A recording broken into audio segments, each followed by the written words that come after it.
Oh damn. Hai semua, perkenalkan gue Ara. Sebelumnya gue mau menjelaskan sedikit. Ini adalah real life story gue. Salah satu kisah kelam gue. Well, semua orang punya kisah pahit dalam hidup mereka. Dan ini kisah pahit hidup gue. Duduk santai, siapkan kopi dan cemilan. Let's go. Semuanya dimulai pada tahun 2009. Saat itu gue masih berumur 14 tahun dan bersekolah di sebuah SMP negeri. Gue mengenal sosok laki-laki, sebut dia A. Gue mengenal dia melalui SMS dengan mengacak nomor HP. Tersambunglah acakan itu kepada A. Gue memulai percakapan saat telepon itu tersambung. Telepon berdering. Hai, gue Ara. Sorry ya, gue ngajak nomor. Gue pengen nambah temen. Boleh tahu ini dengan siapa? Suara di seberang sana. Oh iya gak apa-apa, boleh kok. Kenalin, gue A. Lo siapa? Gue Ara. Dan percakapan itu berlanjut hingga berhari-hari. Kami semakin dekat. Gue yang dari awal hanya berniat mencari teman, menjadi lupa akan hal itu. Iya, gue mulai tertarik dengannya. Karena dia sopan dan lumayan lucu untuk ukuran laki-laki yang lebih dewasa. Oh iya, dia berumur 19 tahun, 4 tahun di atas gue. Tapi itu tidak membuat rasa tertarikku berkurang. Tempat tinggal dia pun tidak jauh dari sekolah gue, yang semakin ngebuat yakin bahwa dia orang baik. Naif memang. Sampai pada ketika si A mengajak gue untuk bertemu dan gue mengiyakan. Pertemuan itu lumayan singkat dan menyita sedikit hati gue. Kami hanya sekedar berjalan-jalan sore dan membeli beberapa cemilan. Kesan pertama saat itu, well, dia lumayan manis, tinggi, berkulit coklat, dan baik. Setelah pertemuan itu, dia menawarkan untuk melanjutkan kisah kami lebih dekat, alias pacaran. Dengan jeda 2 hari, gue menjawab iya. Setiap hari dia mengantar jemput gue sekolah karena gue masuk siang. Setelah rutin dia mengantar, ternyata A adalah abang dari teman sekelas gue.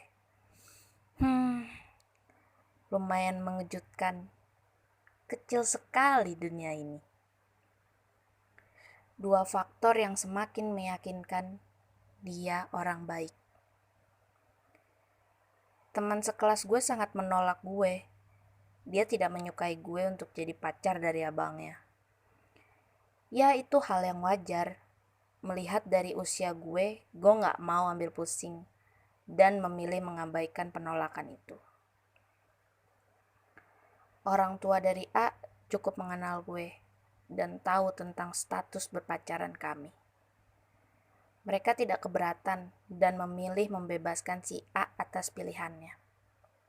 Tapi tidak dengan abang gue. Hubungan gue dan A sempat diketahui oleh abang gue. Boleh percaya atau enggak, pertemuan pertama kali A dan abang gue menjadi kisah tersendiri buat gue dan gak bisa gue lupakan. Seperti biasa, A mengantar gue pulang ke rumah. Tapi kali ini, dia tidak membawa motornya seperti biasa. Jadi kami pulang dengan berjalan kaki, hingga kami melewati gang yang masih cukup jauh dari rumah. Entah bagaimana, gue tersadar ada abang gue di belakang sedang bicara dengan temannya. Shit man, gue panik. Tapi dengan tenang, A berkata, "Kamu tunggu sini ya, aku jalan duluan ke dalam gang di depan." dan gue pun ditinggal. Selang beberapa detik, abang gue sudah berada di belakang gue. Dia mengenali gue. Tanpa banyak bicara dan dengan muka penuh amarah, abang gue langsung mengejar si A hingga di ujung gang. Di ujung gang terdapat 2 orang sedang duduk.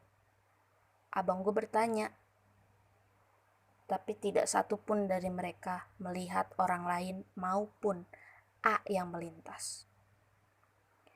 Akhirnya abang gue memutuskan untuk mengantar gue pulang lebih dulu. Setelah sampai di rumah, bergegas gue menelpon dia. Karena bagaimana mungkin dia bisa menghilang secepat itu. Dan kemana? Telepon tersambung. Terdengar suaranya di ujung telepon sana. Kamu kemana? Aku khawatir sumpah. Kok kamu bisa kabur dari kejaran abangku? Dengan santai ia bilang. Haha, maaf ya, aku gak pernah cerita. Aku masih di tikungan itu, berdiri aja sambil lihatin kamu dan abang kamu lewat. Hah? Tapi aku gak lihat ada kamu. Abangku pun gak lihat. Ya udah. Aku kasih tahu kamu ya. Tapi ini cukup buat jadi cerita kita berdua aja. Aku punya cincin yang berisi jin. Jadi kalau aku lepas, aku bakal disembunyikan sama dia. Aku terheran. Percaya gak percaya, tapi itu betul terjadi. Setelah kejadian itu, kami mengurangi aktivitas antar jemput. Bertemu sesekali, sekedar berjalan-jalan, nonton, atau makan di luar. Sampai gue gak sadar, sudah 6 bulan berjalan hubungan kami.